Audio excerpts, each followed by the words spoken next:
Hey guys, this is Hell Hades. This is going to be another Raid Shadow Legends video. Guys, we're going to continue the Doom Tower series. Since they increased the difficulty of Doom Tower, I pledged to you guys that I would try and find easy ways to try and beat the Doom Tower bosses on normal. Normally what I do is go straight to hard and then I try and hit the top. This month I've been kind of working my way through normal Doom Tower, quite leisurely really. And we're on to Agreth the Nether Spider, which for me is the toughest of the bosses.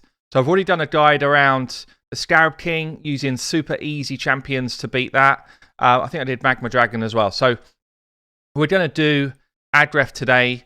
I'm going to show you the type of champions that you need to use, and then we're going to go in and see some runs. So Agreth, why is it so hard? They've changed it so that Agreth is now going to do 100% the poison spread, and that means that you're going to take a hit initially. She's going to spawn the other ads, the other spiderlings, and you're going to take like 4 poisons straight away. So it becomes like essential to have cleansers in your team, essential to have healers or shield champions in your team, and then you also need to bear in mind that anyone who normally does an AoE hit will not do that on auto unless that's all they do. And if it's all they do, you're going to get counter-attacked by spiderlings, which will basically one-shot you. So you don't want to be bringing in any champions that have got like absolute AoEs, that they're going to do the AoE. You also don't want to bringing in champions that have got random hits. So anyone who's going to spread hits, like Apothecary is one of these, anyone who spreads hits randomly is going to cause you a lot of pain. So they're people to avoid. So who are the kind of standout ones for me? I mean, Armiger still comes in as an MVP here. I've got him built the same way I had him built last time for the Scarab boss, so he's in Destroy set. But turn meter control is still really important here. Even though it hurts you to turn meter control, it's still super important.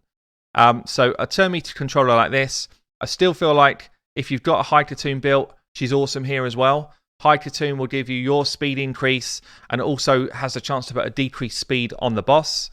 You're looking for champions here that do a heal, like either through a passive or through an ability that comes back on a regular cycle. So champions that stand out for me here, Doom Priest, absolutely insanely good. Aox, really strong. Who else we got? If you're lucky enough to have any of the legendaries, then someone like a Lugan, absolutely like top tier here. Who else did I pick out? Steel Skull, I think he's in my vault, but Steel Skull, really good here in terms of 1 cleanse and then team heal and increased defense, really strong. I've got Sky Touched, another one that can cleanse and support the team. Thanassel, healer, just support champion. Raglin, legendary.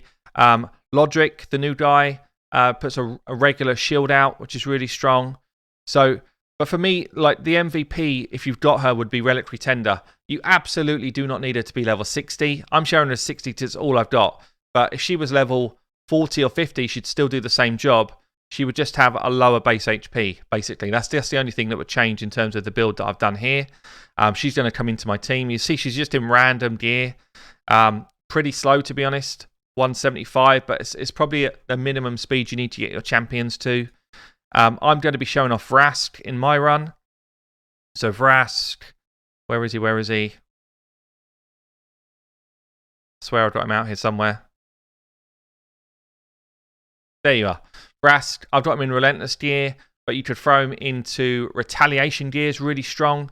Relentless gear is strong, just speed gear is fine too. But he's going to do a heal every time he attacks. Make sure he gets crit rate up and some nice health. I used Lodric to do this as well. He was good. I also like the look of some weaker style champions, but actually pretty good. So Spirit Host, farmable champion. Regen gear is your friend in this fight. Regen gear just keeps you topped up every time you take a turn. If you had everyone in regen gear and 2 cleansers, I think you do it. I don't have enough regen gear, and my regen gear is all bad, but regen gear is awesome here. Commander is actually kind of cool here. Commander has got, I think it's a she actually, this heal somebody and fill their turn meter so you can get back to your cleansers quicker. Metal Shape is okay, but his shield's a bit low, really, to be any kind of benefit here. So that's a few choices for you. I'm going to show you a run now in terms of how this actually works. As I say, you can sub in a bunch of champions. This is the team that I did it with first. Do you need all these people to be 60? Armiger. I'd say Armiger works better as 60 because he's quite stat hungry. You need crit rate. You need speed. You need accuracy. Ideally, you need defense as well. So kind of 4 stats you're looking for there. Kind of need a 60 to get the banner on to really make that work. But I guess if you were running lower levels, 40 or 50 can work. 50 certainly could work if you can get his stats where you want it to be. We've got Reliquary Tender here. We've got a shield set, High Katoon. So High Katoon here is not fast. 200 odd speed. She's bringing the shield set. I recommend at least one champion in your team to have a shield set on, just to take the initial burst of damage.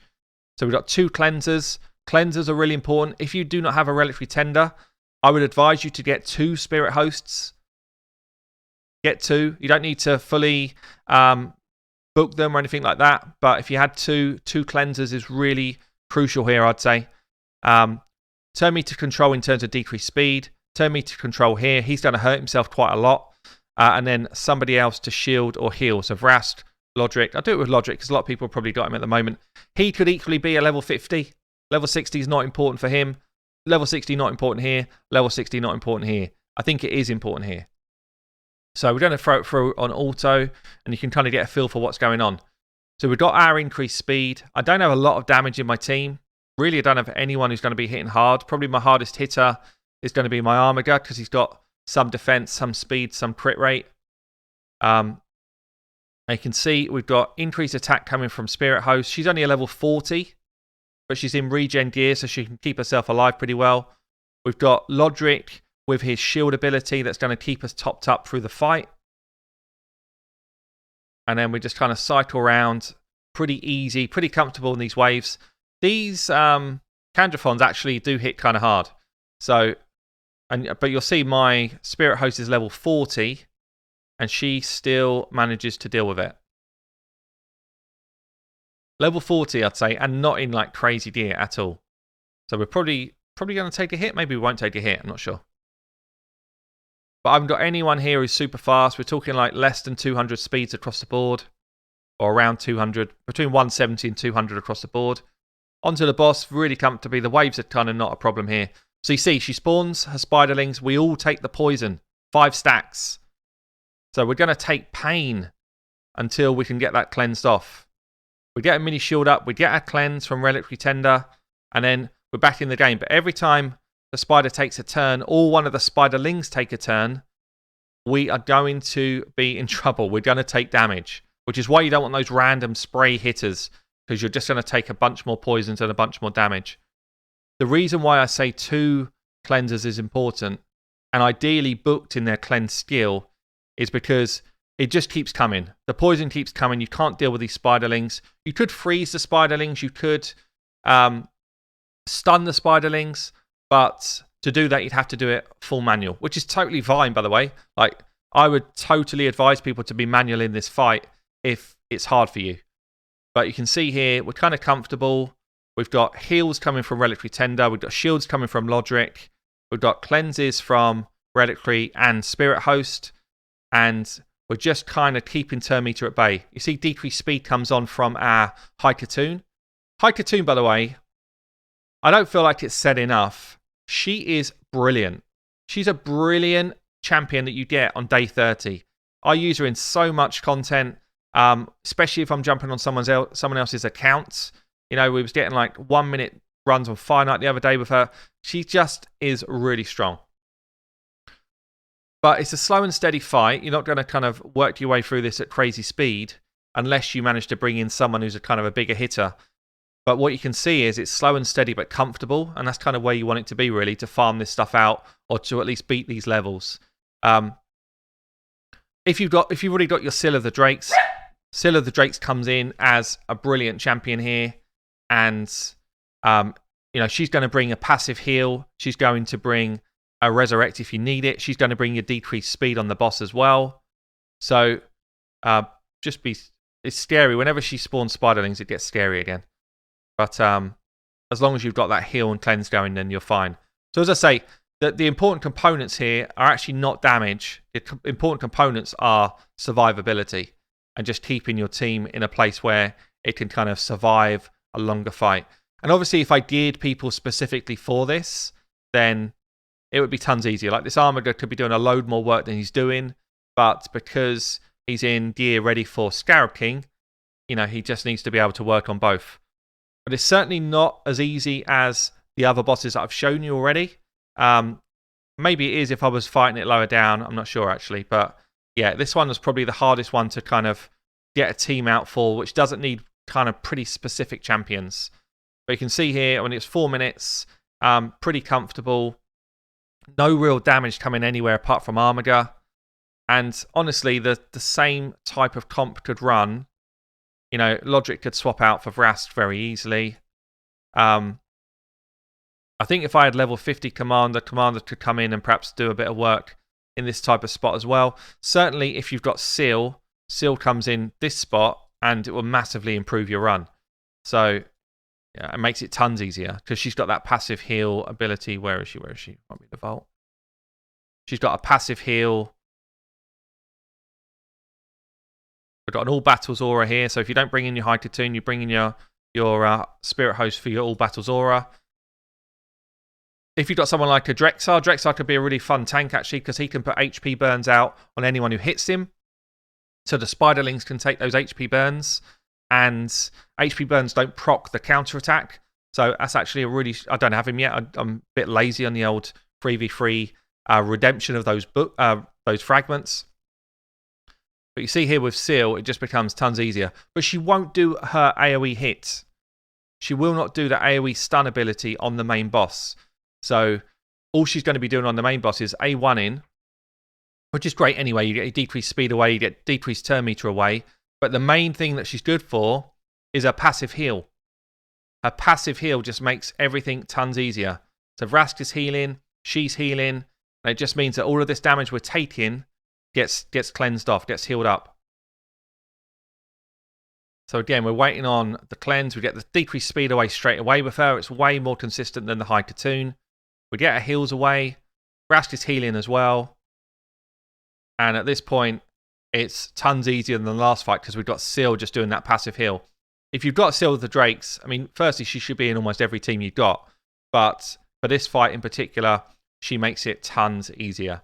Anyone with that kind of passive heal ability, passive heal built into their kit is going to make this a ton easier. And again, in this setup, Vrast does not need to be a 60. He's only a 60 for me because I did it a while ago for a guide. If he was a 50, he's doing the same job. Yeah, so look, guys, I'm hoping that's useful. I think it's the hardest boss. You definitely need to think about your team comp. Forget damage here.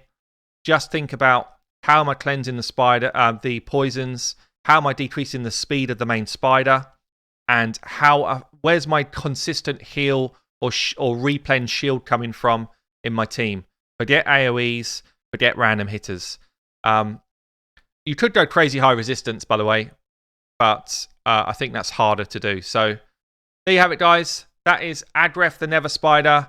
Good luck. It's worth doing just to get the different rewards that you can pick up every month. So it's worth getting a comp that works for this. You can see this one's a little bit closer, but we're still kind of comfortable. And yeah, there you go. I've been Hell Hades. That's the Nether Spider. I'll catch you later.